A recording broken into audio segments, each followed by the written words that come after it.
Hey gamers, today we're going to look at the big box for Lorenzo il Magnifico. Let's check it out. Just to let you know, I'm showing you this game with all the expansions thrown in. This is how the game would start in the first expansion here. What you do is you lay out these tiles, shuffle this little castle deck, deal out that many as there are players in the game, and then each player is going to take turns bidding on which card they want. Now how it bids is they start off on the back row here, which is the most amount, but if someone wants that a little bit more, like green player wanted this card, that super ability, they'd bet a little bit more. Now, what are they betting here? Well, this is the starting resources that they will start with at the beginning of the game. And as you see, they're all kind of different, but they get lower as they go up. So if someone really wanted that, you know, red would go next, and maybe they just go up there, and maybe I'll sacrifice just starting off with that meager resources, and green's like, screw that, I'll just take something else.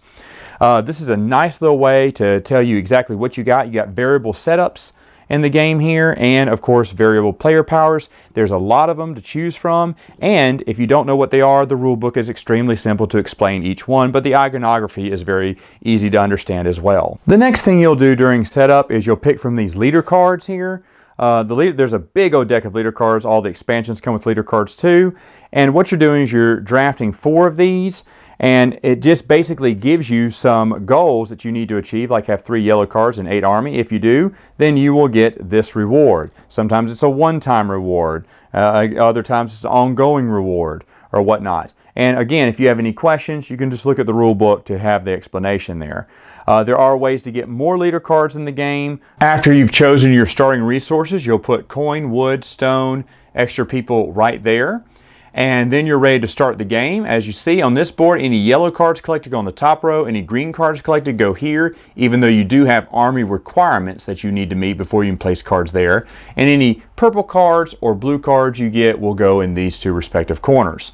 Now, how the game gets set up, you'll have a start marker on the little piety track, on the army track, on the point scoring track here, and you'll have 3 cubes just in case you get excommunicated. You have 4 decks, 5 if you're playing with the expansion. They're color-coded to their towers, and if you have the big box, there's going to be extra cards for each one. So what you want to do is shuffle the decks of 1, 2, and 3, there you go, and have 8 of each card. Now remember, you're going to have extra left over if you're playing with the big box edition, so you're not always playing with the same card. The same cards aren't coming out each time. Now, once you've done that, you're also going to select from a huge bag of the church, I don't know what these are called, church tokens or whatnot. You're going to select 3 of these, a 1, 2, and 3, and they're going to fit easily in these little spaces here. And these are going to be requirements that you must meet, or things you must get to these 3 little areas on the board. They're kind of checkered here to kind of show it. You must beat the 3, or if you don't, you will suffer a penalty. And if you suffered the penalty, get excommunicated, you put your little cube on there. The first 2 rounds you have to get to 3. Once you do that, you can achieve it and move all the way back to 0, or you can say, you know what, go ahead, excommunicate me. That is a bad thing that happens to you forever for the rest of the game, but maybe you're not too worried about it. And sometimes you just want to keep these points and keep moving up the track, because at the end of the game you're going to get victory points for however far up you are on the track. Also, like I said, in the next 2 rounds, you've got to build yourself back up to 4 if you're trying to meet all these. And the last 2 rounds, because this game goes 6 rounds, you must at least get to 5 or suffer a penalty. Now, you also have these 3 big chunky die. What you're going to do at the beginning of a round is roll each of these and then place them in their respective corners. This basically gives you the values of each one of your pawns. That's right, you're going to have pawns in this game, like these little cylinders here. You're going to have 3 of your color representing each one of the die there, and then a random brown color that has your sticker color on the top here that says 0, and that's kind of important here. And so whatever the value of the die, match the value of your pawns, and this goes for everyone. And so they'll all have 4 players, and they'll be playing them out. This is basically worker placement. What they're going to have to do is either buy from the green or yellow, which are rows and cards that basically, it's almost like an engine builder here, can build up any one of these rows. Blue basically enhances the actions of these other two cards, and purple is in-game points. Now, which one is, and this is basically just a mixed bag. It can be any of the colors. That's what the gray ones are. And it's basically just a mixed bag of what you can get here, and there's a billion paths to victory, which is so great. I love this game. Now, what you're going to have to do, if you can see, there are little numbers on the die here, 1, 3, 5, and 6. So if I was to grab my black pawn here, as you see, black is a value of 2, I could go to any of these number 1s to pick something up. However, I could not go to a number 3 because this is a value of 2. If I wanted to increase that value of any of my pawns, I would have to pay one of these men back to the bank, and that would make him a 3, which would allow him to get one of these second row cards. Now, you cannot, once you've gone and purchased a card, sometimes cards come with no extra cost. They always have something instant you will get, and then later on you can activate. But sometimes they cost something, like this one right here costs 3 coins. Sometimes they cost resources. This costs a coin, a wood, and a stone. So you would pay that, then get the instant reward, then place it on your board, again, respectively, purple, blue, yellow, and green. Now, if there is another player, like let's say the green player wants to go next, and they want to go maybe up here, all right, they would have to, on top of, let's say they just want to go over here, on top of paying the 4 coins for this card, they would also have to pay 3 coins because another player was there. Now, you have a brown here, which allows the same player to go the same area twice. Usually you can't do that. Like I couldn't put 2 reds there. But if I wanted to go and get this one, this is a value of 0, so I would have to pay some men to give it a value there. And whatever value I gave, let's say I just paid 1 man, I could put it there and that would be legal. Now, I would only still have to pay 3 coins because there are other players there. You don't have to pay like 6 coins or 9 coins. No, you just pay 3 coins if you're not the first there. So it's kind of important to get to be first in each one of these towers. One thing I failed to mention, that if you are playing with this tower, you are going to be shuffling these tokens and have over to the side. They're like these little lot tokens. They give you miscellaneous rewards. Most of them are self-explanatory, but if you have a question, you can look at the rule book for them.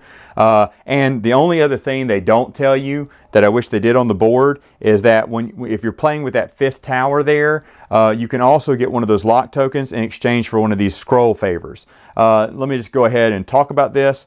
This is a place where everyone can go to, at least with a value of 1, so basically everyone can go there. And what they do is this determines player order. The first person to play there will move up on the track, 2nd, 3rd, and 4th. If you're playing with 5 players, they have this that you would lay over the bag. Now if you see, the 5 player says, hey, with a scroll you can get a lock.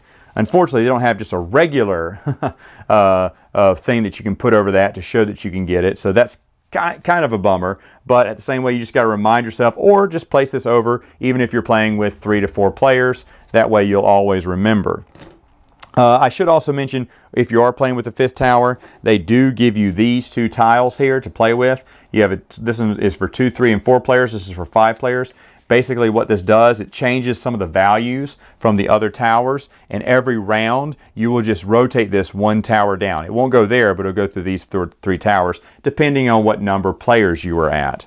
Now, talking about this area here, like I said, anyone can go here once. It would rearrange the player order, and also it gives you 1 coin in any reward you want. It could be 1 stone, 1 wood, 2 purple men, 2 coin, 2 army. You'd go up the army track there, or 1, I call it piety here, you'd go up the religious track there. There are other places here on the bottom that are just for 1 spot only, giving you 5 coins, 5 men, 3 army, 2 coins, or 2 different rewards, scroll rewards there. And again, those are 1 time only for the round. Other places you can go to are the, I don't know what these are, the mechanic in the woods or something. Basically, this will activate your yellow or green row. So let me show you how this works. Let's say with yellow, I have the following cards here. Let's say I have them all somehow, okay? Now let's say I activated yellow. What I put is a man here. Now let me use my black pawn again. Remember, he's a value of 2 right now. So I put him there. He has a value of 2. Anything that's a value of 2 or below will trigger. So for instance, I can pay a coin and go up the cross track. I can pay a victory point and get a little script reward. I can pay a coin and get a script here. And I can also, well, I can't do this one because this is a 5. if you see here, and I paid with a 2. Now, if I had played this one maybe with the orange one, which is a value of 5, I would get to do all of the above. So the number that's on, that represents your pawn, the die that represents your pawn, will also tell you whether you'll be able to trigger some or all of these rewards on your board. And you can do the same for the woods as well. Now, the only other thing here about these is if someone's already played here and if you wanted to activate here, you'd have to go to this place, and this is where all players can go to. But as you see, it's a -3 on your die. So for instance, if someone did play, let's say green played their orange here, it would actually be the power of a 2. Now, of course, they could pay more of these purple men here to increase that pip number there, and they may have to. Same thing for the woods. It would trigger any of those that would meet the die that's equal to the die. Anything that'd be greater than the die place, unless you're playing men on there, will not be activated. The game will go 6 rounds. At the end of 6 rounds, you're going to add up all your in-game victory points. That means all your little purple cards here. Whoever was the highest on the track will get 5 victory points here for their biggest army. Whoever's second gets 2. Also, down here to tell you, you may get some in-game points for however many green you were able to get down here. You may get in-game points for however many blue cards you have. If you have up to 6 blue cards, you can get up to 21 points. And for any 5 resources, any mix of 5 resources, that also equals a point. And at the end of the game, whoever has the most points wins. Final thoughts. What do I think about the game? Well, I've been looking at this one on and off for years. When Board Game Geek, when I look at some of my favorite games, this game gets suggested a lot. It says, board games you may also like. Every time I looked at a review, every time I looked at a playthrough, I went, that looks terrible. It does not look fun. Amos Day had the big box on sale for I think like 45 bucks. And I was like, ooh, that's a really good deal. So I talked to my buddy Josh, who said, this is one of my favorite games, you got to get it. I was like, all right. Even when I bought it, I did have buyer's remorse when it came in. I was reading over the rules, and I was like, it still looks bad. I said, I think I made a mistake.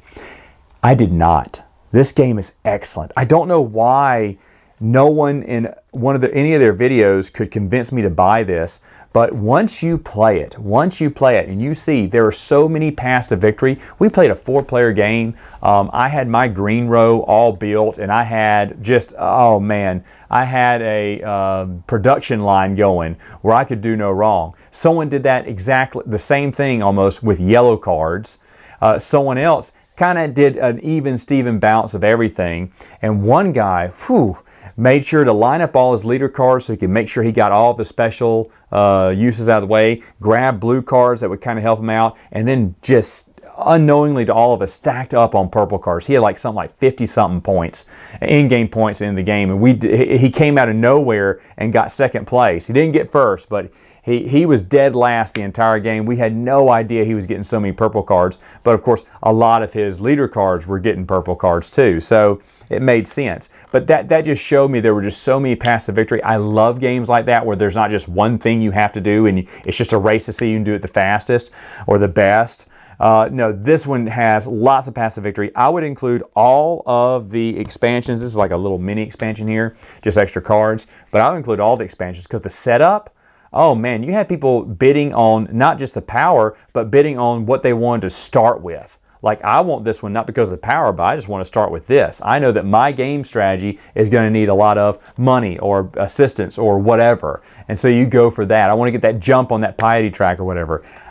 It's really, really, really a smart game, and looks can be deceiving. Looks can be deceiving for real because I did not think I was going to like this game, and I love it. All right, gamers, that's all for now. Until next time, you know what to do. Game on!